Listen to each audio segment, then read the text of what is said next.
I'm Joanne Souza. And I'm Paul Bingham. Joanne and I are on the faculty of Stony Brook University. Together, we are the authors of Death from a Distance and the Birth of a Humane Universe, the new book describing an exciting, dramatically new theory of human origins, properties, and history. I have been intensely interested in science and the human condition since childhood. I began college as a social science major, but quickly moved to biology as the path to progress at that historical moment. This was in 1970, and the molecular revolution in biology was in full throat. I was in a position to contribute to its unfolding. I had the good fortune to go on to work on important problems in this area, including most recently in the treatment of cancer. This wonderful part of my life has played out in parallel to the work described here. When I came to Harvard in 1975 to work on a PhD in biochemistry and molecular biology, another revolution was just beginning.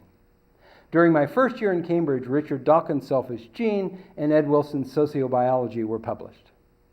I was working in the biological laboratories, and a stone's throw away across Divinity Avenue in the Museum of Comparative Zoology, Ed Wilson, Bob Trivers, and others were creating the foundation on which Joanne, game theorist and economist Daijiro Okada, and I would later build. These investigators were extending a process begun in the 1960s by our Stony Brook colleague George Williams and by Bill Hamilton and others. The end result of this earlier work was a clear understanding of non-human animal social behavior. This underpinning would ultimately be essential to our quest to understand the evolutionary logic of human social behavior. This rich intellectual ferment in the Cambridge of the 1970s empowered new purpose in my lifelong quest. I have spent many free moments in the ensuing 34 years thinking about the science of being human. By the early 1990s, I had explored and rejected every earlier answer to the human uniqueness question. The new answer we describe in this book was beginning to crystallize. This answer ultimately took full form in active collaboration with Joanne and Daijiro. In a real sense, this book is the fulfillment of one of the larger purposes of my life, a purpose that has been a constant companion and a consuming passion since my earliest memories.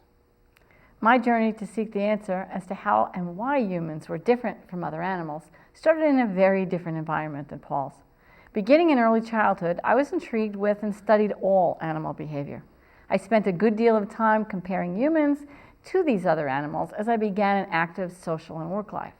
I spent the first half of my working life in the business world, culminating in my reaching a successful national status at AT&T during the time of divestiture. I later managed and owned a successful family business for over 20 years while balancing a very rich family life. In this time, I learned I could describe many human behaviors, but did not understand those behaviors, nor could I understand why we make decisions as we do. For example, why do we often succumb to social pressures when such actions sometimes degrade our physical and psychological health? Why do we stay in jobs we don't enjoy? Why, when learning seems so natural and enjoyable to us, do our children come to dislike school or consider it a necessary evil on the path to independence? Why do some see change as a fantastic opportunity, love the new learning, and thrive under unstable circumstances, while others feel terribly threatened, withdraw, and experience negative health repercussions? In my quest for answers, I left that business world. I returned to academia and the scientific enterprise, and I entered the field of psychological and evolutionary research. I brought with me a rich background and vast practical experience in human and non-human animal behavior. When I first met Paul, we seemed to be looking for answers to the same questions from different directions. How are humans unique from other animals, and why do these differences matter? We combined forces, and this book is the result. I finally feel that I've made substantial progress in my lifelong quest and wish to share those insights and scientific findings with you in hope of creating a better future for our children together. Both of us want you to know here at the beginning that we are each parents who love our children, citizens of a modern democracy who cherish political equality and freedom, and likewise citizens of the world who believe in a common, peaceful, just, transparent, pan-human future. Later in the book, some readers will wonder whether our personal politics might be influencing our scientific conclusions.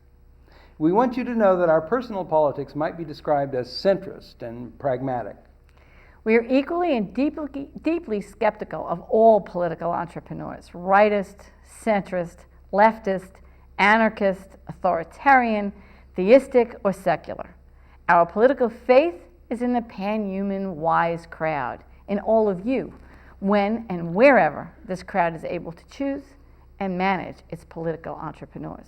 We are very much looking forward to the journey we will take together.